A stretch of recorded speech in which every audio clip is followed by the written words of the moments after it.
雙面絲帶，呢邊面，呢邊底，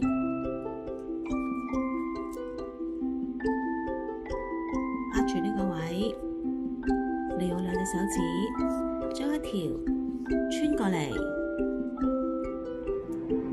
因為佢雙面，所以大家都要掂到係雙面。好啦，返嚟呢度屈一個圈，搭過嚟，咁又變返雙面啦。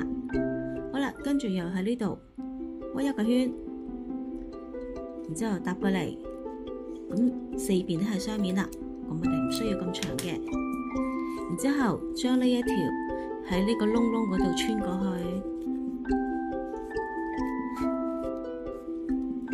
去，穿過去之後，同呢一條頭先我哋最初嗰個握住嗰個絲帶頭打個結。跟住可以攞返出嚟，咁呢就會有4個圈圈嘅蝴蝶啦。咁呢個裂呢，我哋可以將佢打返緊一啲，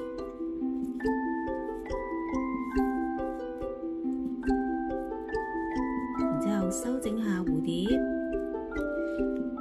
將嗰兩條尾都係搭返喺面喺外面，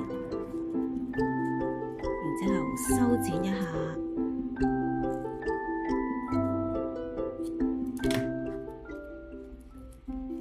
就打完呢一隻雙結蝴蝶啦。